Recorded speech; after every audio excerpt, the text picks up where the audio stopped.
साहिल लुधियानवी ने कहा था, खून अपना हो या पराया हो, नस्ल आदम का खून है आखिर।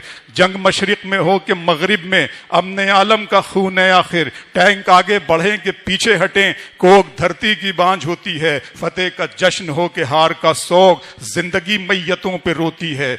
जंग तो खुद ही एक मसला है, जंग क्या मसलों का हल देगी। आग और खून आज बख्शेगी, भूख और एहतियाज कल देगी। इसलिए ऐ शरीफ इंसानों, जंग टलती रहे तो बेहतर है। आप और हम सभी के आंगन में शम्मा जलती रहे तो बेहतर है, शम्मा जलती रहे तो बेहतर है।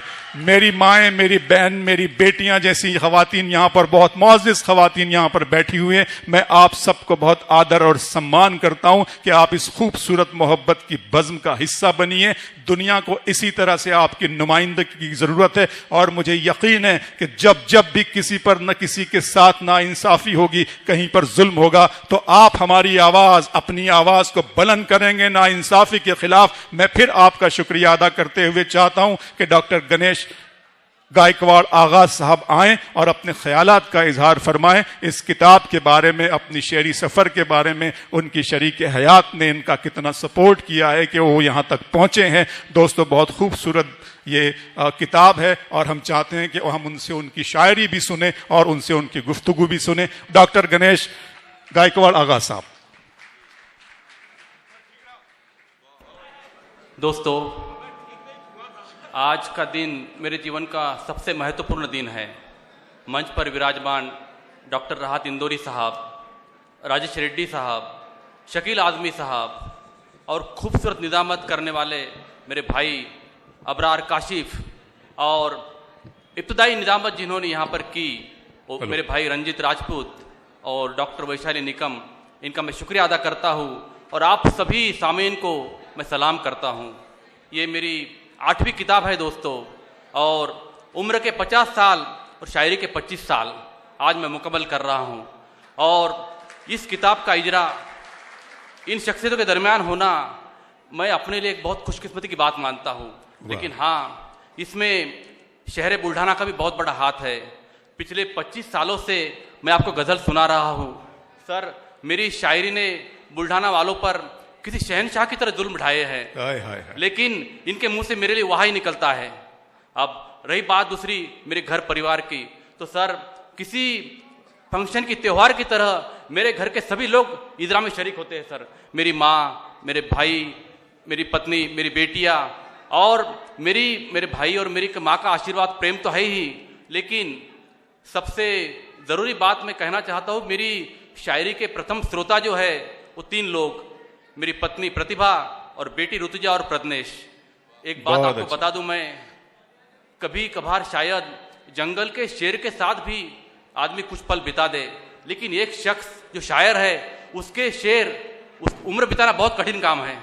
ये कठिन काम मेरी पत्नी ने कर दिखाया है, इसलिए ये किताब मैंने उन्हें समर्पित की है।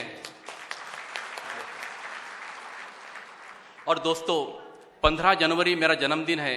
सच कहूँ तो मैं जन्मदिन मनाने में विश्वास नहीं रखता, क्योंकि मेरे लिए जन्मदिन या 15 जनवरी सिर्फ एक तारीख के हिसाब से देखता हूँ मैं। मुझे इस बात का पूरा एहसास है कि 15 जनवरी 1970 को, आज से 50 साल पहले, इस इतने विशाल पृथ्वी पर, ग्रह पर गणेश गायकवाड़ नामक एक क्षुद्र प्राणी अगर पैदा भी नहीं हुआ होता तो इस दुनिया को कोई फर्क नहीं पड़ता था। लेकिन अब पैदा हो ही गया हूँ तो फर्क पड़ना चाहिए। क्या बात। और ये फर्क भी सकारात्मक होना चाहिए। और ये फर्क भी सकारात्मक होना चाहिए। इसलिए मुझे भगवान ने 2 चीजें दी है। एक हाथ में दी है कलम, दूसरे हाथ में दिया है सर्जिकल ब्लेड। मैं सर्जरी के जरिए जो शरीर का हिस्सा खराब है उसे काट कर फेंक देता हूँ और इंसान को अच्छा करता हूँ। और जो जहनी तौर से बीमार है, जो मन का रोगी है, उसके अच्छे शेर सुनाकर उसका मन ठीक करके तंदुरुस्त करता हूँ उसे मैं। और क्या बात। और सर, आप लोगों की मोहब्बत इतनी है मेरे लिए कि एक शेर मुझे याद आता है कि ये मोहब्बत है बुल्ढाना वालों की कि हर रोज कमाता हूँ, हर रोज लुटाता हूँ, हर रोज कमाता हूँ, हर रोज लुटाता हूँ। चाहत का खजाना है कि खाली नहीं होता। हाय हाय, सुभान अल्लाह, सुभान अल्लाह। तो दोस्तों, और शायरी गजल सुनाने का मामला तो ऐसा है, मैंने एक जगह कहा है कि जिनको सुननी है गजल उनको सुना देते हैं, जिनको सुननी है गजल उनको सुना देते हैं, जो नहीं सुनते उन्हें दिल से दुआ देते हैं। वाह, जिनको सुननी है गजल उनको सुना देते हैं। बहुत अच्छे। शुक्रिया सर। जो नहीं सुनते उन्हें दिल से दुआ देते हैं। अबरार भाई शेर देखिए कि तन का रोगी है तो करते हैं दवाओं से इलाज, तन का रोगी है तो करते हैं दवाओं से इलाज, मन के बीमार को हम शेर सुना देते हैं। हाय हाय हाय हाय, मन के बीमार को हम शेर सुना देते हैं। वाह वाह वाह। और शेर देखिए कि जब भी बढ़ता है निराशा का, उसे भी सुना दीजिए, बहुत मन की करता है। जी जी जी, क्या बात है। जब भी बढ़ता है निराशा का अंधेरा जग में, वाह, जब भी बढ़ता है निराशा का अंधेरा जग में, लो उम्मीदों की चिरागों की हम बढ़ा देते हैं। वाह। और मित्रों, मुझे मेरा व्यवसाय है डॉक्टरी का। जमाने भर के क्वालिटी रखने वाले लोग मुझे मिलने आते हैं। क्वालिफाइड आते हैं, अनपढ़ आते हैं, अमीर आते हैं, गरीब आते हैं, लेकिन आते हैं मरीज बनकर, और मुझे मरीज बनाने की कोशिश करते हैं कभी कभी। लेकिन मैं डॉक्टर हूं, मैं उन्हें ठीक करके भेज देता हूं। अभी सर आपके आने के पहले पूरे शहर में बैनर लगे हुए हैं, राहत साहब आ रहे, शकील भाई आ रहे, राजेश रेड्डी आ रहे। तो एक सज्जन मेरे कैबिन में आए 8 दिन पहले, और देखिए कितनी नकारात्मकता भरी है दुनिया में। बोले डॉक्टर साहब हमने एक बैनर देखा, बोले मेरी निगाह से देखो। भाई आपकी निगाह से क्यों देखा, बोले हम सवाल किया मुझसे। मैंने बोला सर वो टाइटल है बोला गजल का, उसे इतना संजीदगी से मत लीजिए। बोले आप किताब ला रहे, बोले डॉक्टर साहब कौन पढ़ता है किताबें आजकल। मैंने बोला तो मिसरा हो गया गजल का। देखिए नकारात्मकता को सकारात्मक कैसे बदलना चाहिए। मैं उस आदमी को संतुष्ट किया, एक मिसरा गजल का देने के लिए उन्हें धन्यवाद दिया और गजल लिख डाली। कौन पढ़ता है किताबें आजकल, सब बताती है निगाहें आजकल। कौन पढ़ता है किताबें आजकल, सब बताती है निगाहें आजकल। और उम्र अपनी तो बढ़ाने से रही, उम्र अपनी तो बढ़ाने से रही, जहर जैसी ये दवाएं आजकल। उम्र अपनी तो बढ़ाने से रही, जहर जैसी ये दवाएं आजकल। और कौन देता है अब दुआएं किसे, मांगते हैं सब दुआएं आजकल। सर मुझसे अक्सर पूछा जाता है कि आपको शायरी के मौजू कहां से मिलते हैं। तो सर मैं एक शेर में बात कहना चाहूंगा कि मैं सर्जरी से कभी जब भी ऊब जाता हूं, मैं सर्जरी से कभी जब भी ऊब जाता हूं, गजल की झील से आंखों में डूब जाता हूं। हाय हाय हाय। और आपको बताने में मुझे फक्र है कि मेरी गजल मेरे घर में है प्रतिभा। नहीं तो आज का जमाना ऐसा है, गजल घर में रहती है, लोग कविता बाहर ढूंढते हैं। बहुत अच्छे डॉक्टर साहब, क्या बात है, खूबसूरत बात, खूबसूरत बात। अभी एक बात बताने में हर्ज नहीं कि मेरी शादी को भी 25 साल अभी हो ही रहे हैं। तो जब हमारा इश्क परवान चढ़ा था, जब शादी की बात चल रही थी, मैं नागपुर में था पढ़ने के लिए सर। तो मेरे 2 उस्ताद ने बहुत कंफ्यूज किया मुझे। एक उस्ताद थे मेरे नागपुर के, बोले डॉक्टर साहब आप अगर अकेलापन दूर करने के लिए शादी कर रहे हो तो मत कीजिए। मतलब क्यों सर। बोले शादी आपको और अकेला कर देंगे बोले। अब दूसरे जो उस्ताद थे उनका अलग थ्योरी थी। वो बोले डॉक्टर साहब शायरों को शादी जरूर करनी चाहिए। मैंने बोला क्यों सर। बोले ऐसा है, बीवी अच्छी मिली तो जिंदगी अच्छी हो जाएगी, और बीवी अच्छी नहीं मिली तो शायरी अच्छी हो जाएगी। और माँ के आशीर्वाद से, ईश्वर की कृपा से मुझे अच्छी पत्नी मिली और शायरी की समझ रखने वाली मिली। वो गजलों की बहुत मुरीद है, गजल पढ़ती है, समझती है। और सर अबरार भाई राहत साहब आपको बता दूं, घर में कभी कभी देखते हैं हम कि सब्जी में कम ज्यादा नमक हो उस पर झगड़े होते हैं, लेकिन हमारे घर का मामला बड़ा अलग है। अगर सब्जी में कभी ज्यादा हो तो उधर से कहती है पत्नी अजी सुनते हो हमारे आज के सालन में कुछ नमक ज्यादा है। ये तो मिसरा हो गया, हमारे आज के सालन में कुछ नमक ज्यादा है। मैं कहता हूँ हमारे आज के सालन में कुछ नमक ज्यादा है, तुम्हारी आंखों में चाहत की पर चमक ज्यादा है। क्या बात है, वाह। हमारे आज के सालन में कुछ नमक ज्यादा है, तुम्हारी आंखों में चाहत की पर चमक ज्यादा है। और ये कैसी खुशबू से महका है आज घर अपना, ये कैसी खुशबू से महका है आज घर अपना, तुम्हारे बालों के गजरे की कुछ महक ज्यादा है। तो ऐसी जिंदगी खुशहाल गुजर रही है। और शायरी की वो इतनी मुरीद है, अगर 2-3 दिन उसे शेर न सुनाओ तो मुझे पूछने लगती है डॉक्टर साहब तबीयत तो ठीक है ना, शेर नहीं सुना है आपने 3 दिन से। और कभी कभार अगर मैं सवेरे सवेरे शायरी गजल लिखने लगूं तो कहते हैं डॉक्टर साहब नीचे जाइए, पेशेंट दर्द में करा रहा है, उसे देखिए पहले, बाद में शायरी कीजिए। और देखिए सर मैं एक बात बताना चाहता हूं कि सुखी दाम्पत्य जीवन का एक रहस्य है, जहां प्रेम है वहां अपेक्षाएं कम कीजिए। अब हमारे बीच में ये प्रेम इतना ज्यादा है, मेरी सबसे बड़ी जरूरत का ख्याल वो ये रखती है कि सवेरे मुझे चाहिए सिर्फ अखबार, हिंदी, उर्दू, मराठी, अंग्रेजी सभी अखबार मेरे सामने लाकर रख दिए, एक काली चाय लाकर रख दी, हो गया मेरा सब। उस पर शेर निकलता है कि ये चाय सुबह की, हर चीज बेमजा है यहां प्यार के बगैर। अर्ज कर रहा हूं, हर चीज बेमजा है यहां प्यार के बगैर, ये चाय सुबह की तेरे दीदार के बगैर।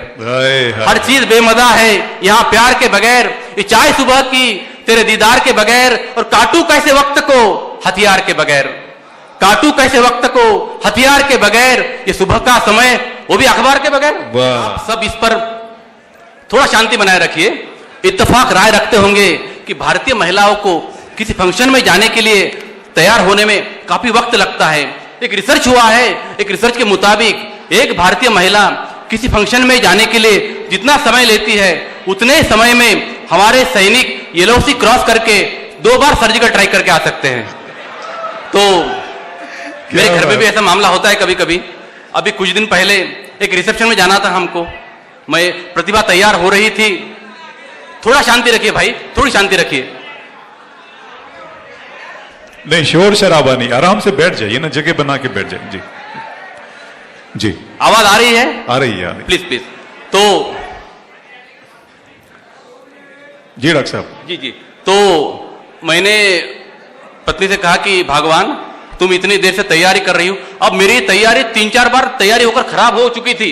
अब कैसा है कि मैं कितनी भी तैयारी करूं तो कृष्ण तो राधा बनने से रहा, कृष्ण का रंग राधा जैसा तो होने वाला नहीं है। लेकिन मैंने कहा कि भगवान आप तैयारी कर रही हो, तो मैंने बोला इतनी देर से आईने में क्या देख रही हो आप? तो जवाब आया कि आईने को मैं नहीं देख रही, आईना मुझे देख रहा है, आईने को शायद मेरा चेहरा अच्छा लगता है। मैंने बोला ये तो गजल का मिसरा हो गया। तो फिर उस पर गजल हो गई कि आईने को भी शायद उसका चेहरा अच्छा लगता है। आईने को भी शायद उसका चेहरा अच्छा लगता है, जब वो सजने लगती है तो आईना अच्छा लगता है। आईने को भी शायद उसका चेहरा अच्छा लगता है, जब वो सजने लगती है तो आईना अच्छा लगता है।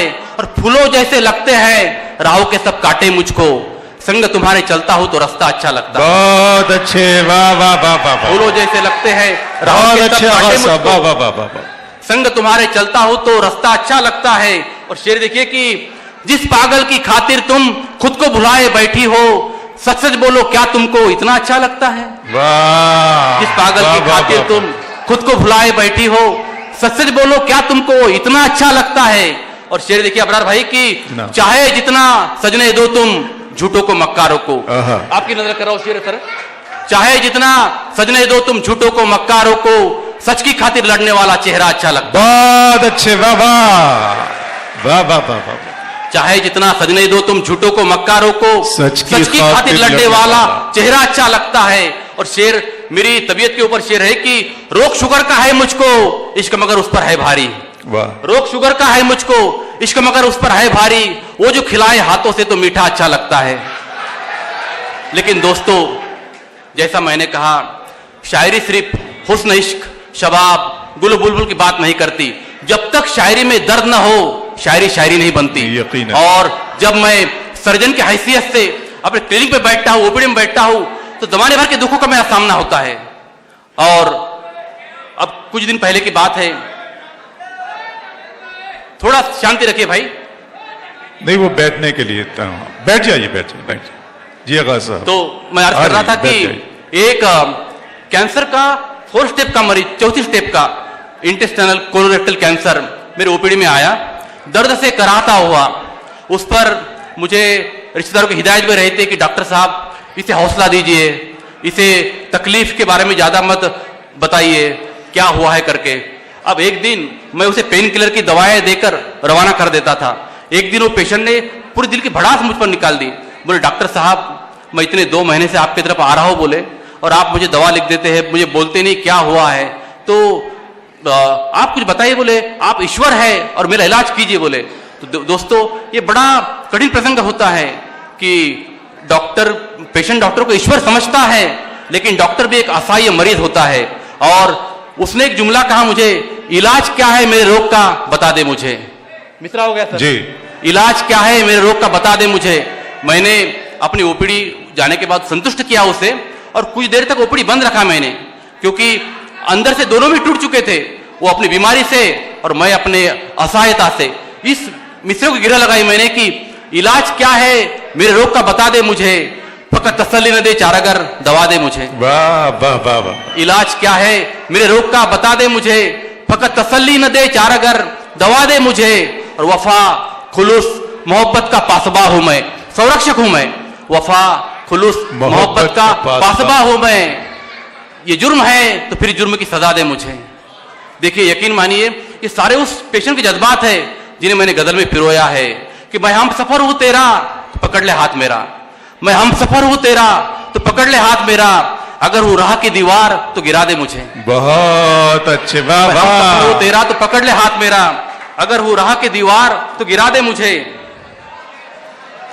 क्या कहना है डॉक्टर साहब, वाह वाह वाह। दोस्तों इस तरह जिंदगी हर रंग में हमको मिलती है और जिंदगी के इस रंग को जो नहीं समझते वो टूट जाते हैं, बिखर जाते हैं, लेकिन हम जैसे खाकसारों को टूटने से बचाती है गजल। आप भी सोचते होंगे कि व्हाट्सएप, इंस्टाग्राम, फेसबुक के इस दौर में आपके साथ मैं किताब के जरिए गुफ्तगू क्यों कर रहा हूं। तो एक बात बताओ कि आप तक पहुंचने का सबसे पुख्ता और मजबूत जरिया मुझे यही लगा है, किताब के जरिए आप तक पहुंच सकता हूं मैं। मुझे मेरे गजल लेखन में और एक चीज बहुत अट्रैक्ट करती है, वो है शॉपिंग मॉल्स, बाजार, जहां पर आप कभी गए, एक शर्ट पर 2 शर्ट फ्री, 2 पर 4 फ्री, 20,000 की शॉपिंग पर बैग फ्री। सिर्फ अभी एक लेबल वहां पर लगना बाकी रह गया है कि इंसान अगर जिंदा रहना चाहता है तो मौत फ्री, बस।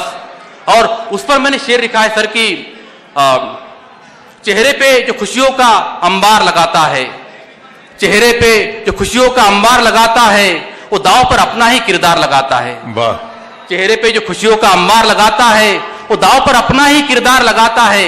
और औकात मेरी क्या है, क्या क्या मैं खरीदूंगा, औकात मेरी क्या है, क्या क्या मैं खरीदूंगा, पहले मेरी कीमतें बाजार लगाता है। बहुत अच्छे, वाह वाह वाह वाह वाह वाह। औकात मेरी क्या है, क्या क्या मैं खरीदूंगा, पहले मेरी कीमतें बाजार लगाता है। दोस्तों आज डायस पर जो शख्सियतें जलवा अफरोज है, राहत इंदौरी साहब, शकील आजमी साहब, राजेश रेड्डी साहब, अबरार भाई, ये आलमी शोहरत याफ्ता शख्सियतें हैं। बाहर के देशों में जब कोई गजल पर चर्चा करता है तो लोग कहते हैं कि राहत साहब जैसा लिखता है, शकील साहब जैसी शायरी करता है, रेड्डी साहब का रंग है इसमें, अबरार भाई जैसी निजामत करता है। और आप लोगों को बता दो, राहत साहब आपके आने की जब चर्चे बैनर लग गए बुल्ढाना में जी, इस पे बड़े हंगामे हुए। मुझे मेरे दोस्तों के जो डॉक्टर्स है, अदीब है, उनके फोन आने लगे। अरे बोले भाई इसमें से एक एक शायर तो 10-10 पे भारी है, बोले ये तीनों काहे को आ रहे बोले। तो उसके ऊपर फिर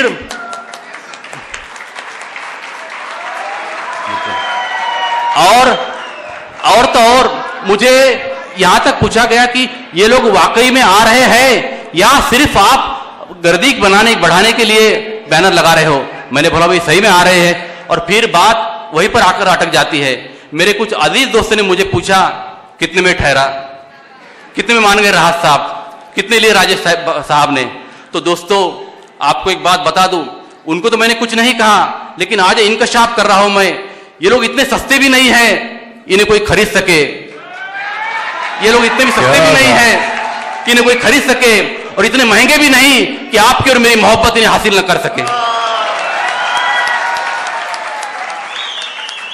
सर आपको एक बात बताना चाहता हूं मैं, हमारे महाराष्ट्र में एक बहुत बड़े समाज सुधारक हो गए, वो लेखक थे, चिंतक थे, समाज सुधारक थे, साने गुरुजी। उनका एक सेंटेंस था, खरा तो एकच धर्म जगाला अर्पावे प्रेम, खरा तो एकच धर्म जगाला अर्पावे प्रेम। यानी सारी भारत की भाषाएं प्रेम का निर्वहन करती है और सारी भाषाएं प्रेम का ही प्रवाह करती है, ऐसा वो कहते थे। और उसी मिशन को लेकर हम काम करते हैं सर बुल्ढाना में। और मेरी इस मिशन में मेरा साहित्यिक कुनबा बहुत बड़ा है सर, शकील भाई बहुत बड़ा साहित्यिक कुनबा है मेरा। उसमें आसिफ है, मुनव्वर है, रियाज अनवर साहब है, मुस्तकिम अरशद है, और नरेंद्र भाई लांजेवार है, देशमुख सर है, रमेश इंगड़े सर है, सुरेश साबळे साहब है, विशाल मोहिते है, काफी बड़ी फहरिस्त है इन लोगों की। और सर हम लोग जब मिलते हैं तो एक ही हमारा एक मिशन रहता है, प्रेम का प्रसार करना। और हम लोग जब मिलते हैं तो हमें एक ही होता है कि हम भारत माँ के बेटे हैं। और एक शेर से अपनी बात को और स्पष्ट करूंगा कि तेरी चाहत तेरी उल्फत सर पे रखकर आया हूं, तेरी चाहत तेरी उल्फत सर पे रखकर आया हूं, अपने मजहब को मैं अपने घर पे रखकर आया हूं। बहुत अच्छे, वाह वाह। डॉक्टर साहब फिर पढ़ दीजिए, वाह वाह वाह वाह वाह वाह। तेरी चाहत तेरी उल्फत सर पे रखकर आया हूं, अपने मजहब को मैं अपने घर पे रखकर आया हूं। जिंदाबाद, वाह। एक सपने को सच करने को निकला हूं घर से बाहर मैं, एक सपने को सच करने को निकला हूं घर से बाहर मैं, तो अपनी सारी थकन आज बिस्तर पे रखकर आया हूं। बहुत अच्छे। अपनी सारी थकन आज बिस्तर पे रखकर आया हूं। और शेर देखिए अबरार भाई जनाब साहब की, नफरत फैलाने वाला भी ना भटके अंधियारे में, नफरत फैलाने वाला भी ना भटके अंधियारे में, एक दीपक मोहब्बत का उसके दर पे रखकर आया हूं। बहुत अच्छे। नफरत फैलाने वाला भी ना भटके अंधियारे में, एक दीपक चाहत का उसके दर पे रखकर आया हूं। और सच को सच कहना शायर की जिम्मेदारी होती है। शेर कह रहा हूं कि सच को सच कहना शायर की जिम्मेदारी होती है, इल्जाम रहजनी का मैं रहबर पे रखकर आया हूं। बहुत अच्छे, वाह वाह वाह। राहत साहब, हमारे जिले में आस्था के 2 मरकज है। एक यहां से 50 किलोमीटर दूर है सिंदखेड़ राजा, जिसे जहां पर राष्ट्रमाता जिजाऊ का जिला जन्मस्थान है, वो जिन्होंने शिवाजी महाराज को जन्म दिया, उनका ठिकान है वो। अभी 12 तारीख को जिजाऊ माता का जन्मोत्सव हुआ और ये बात बहुत सोचकर कह रहा हूं सर मैं कि उस वहां के समाधि पर मैंने मेरे मुस्लिम भाइयों को तवाफ करते हुए देखा है उनकी समाधि का। ये हमारी एकता की निशानी है। और कल के पुण्य नदी में एक बड़ी हेडलाइन थी, एक दादाजी, मुस्लिम दादाजी अपने पोते को बता रहे थे कि बेटा ये शिवाजी महाराज की समाधि है, राजमाता की समाधि है, ये उनका आदोड़ है, ऐसे बता रहे थे। और यहां से 30 किलोमीटर दूर है सर दादा सैलानी की दरगाह, वहां पर मैंने हिंदू भाइयों को चादर चढ़ाते हुए देखा है सर। ये हमारी पहचान है और मुझे लगता है कि ये हमारी एकता, ये इत्तेहाद, इसे दूर करना किसी के बस में नहीं है। फिर अबरार भाई शेर निकलता है कि हमारे बीच कोई अब लकीर खींच रहा है, हमारे बीच कोई अब लकीर खींच रहा है, तेरी तरफ मुझे लेकिन जमीर खींच रहा है। हाय हाय हाय। हमारे बीच कोई अब लकीर खींच रहा है, तेरी तरफ मुझे लेकिन जमीर खींच रहा है। और हर एक जंग में जिसकी मैं ढाल बन के रहा हूं, शेर पेश कर रहा हूं कि हर एक जंग में जिसकी मैं ढाल बन के रहा हूं, मेरी तरफ ही वही आज तीर खींच रहा है। हर एक जंग में जिसकी मैं ढाल बन के रहा हूं, मेरी तरफ ही वही आज तीर खींच रहा है। तो दोस्तों ये इत्तेहाद, ये एकता हमारे वतन की पहचान है। और सर जैसा कि मैंने कहा मेरा साहित्यिक कुनबा बहुत बड़ा है, इसमें अनगिनत यारों से घिरा रहता हूं। और अपनी बात खत्म करने से पहले सुनिएगा दोस्तों, तशरीफ रखिए। इस शहर बुल्ढाना के बारे में कुछ अर्ज करना चाहता हूं मैं। अबरार भाई जनाब, आज से बस थोड़ी खामोशी अख्तियार करें, बस अपनी बात खत्म कर रहा हूं मैं कि मेरे शहर के लोगों की मोहब्बत बयान करना चाहता हूं मैं कि आज से 12 साल पहले सर बहुत बड़े कार एक्सीडेंट का मैं शिकार हुआ था। मेरा पूरा परिवार लगभग 4 महीने में अस्पताल में भर्ती था। सर मैं कोई सियासी आदमी नहीं हूं, मैं एक डॉक्टर हूं, लोगों की फीस लेकर इलाज करता हूं, लेकिन मेरे लिए, मेरे पूरे परिवार के लिए मंदिरों में प्रार्थनाएं हुई, मस्जिदों में नमाजें अदा हुई। और ये मोहब्बत, ये चाहत बहुत कम लोगों को नसीब होती है और उन कम नसीब वालों से मैं हूं। और इसीलिए आज एक गजल अपने अहले बुल्ढाना के नाम करना चाहता हूं मैं। और जिस गजल की रदीफ है मेरे शहर के लोग, अर्ज कर रहा हूं कि सभी की सियासत को पहचानते हैं मेरे शहर के लोग, सभी की सियासत को पहचानते हैं मेरे शहर के लोग, ये सच झूठ के फर्क को जानते हैं मेरे शहर के लोग। सभी की सियासत को पहचानते हैं मेरे शहर के लोग, ये सच झूठ के फर्क को जानते हैं मेरे शहर के लोग। और शेर देखिए कि सफर को ही मंजिल समझकर निकलते हैं घर से बाहर हमेशा। सफर को ही मंजिल समझकर निकलते हैं घर से बाहर हमेशा। कभी खाक दर-दर की फिर छानते हैं मेरे शहर के लोग, कभी खाक दर-दर की फिर छानते हैं मेरे शहर के लोग। और ये पांव अपने चादर से कभी बाहर नहीं आने देते। शेर देखिए अबरार भाई की, ये पांव अपने कभी चादर से बाहर नहीं आने देते।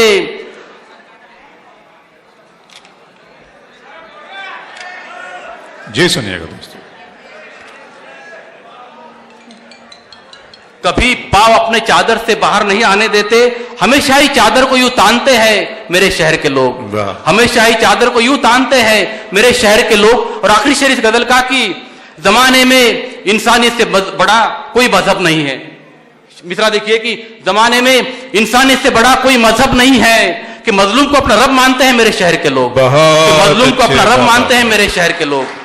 दोस्तों, आपसे अलविदा कहने से पहले यहां पर नौजवानों की तादाद काफी ज्यादा है, उनको एक गजल के जरिए मैं एड्रेस करना चाहूंगा। अपनी बात खत्म करूंगा मैं। सुनिएगा।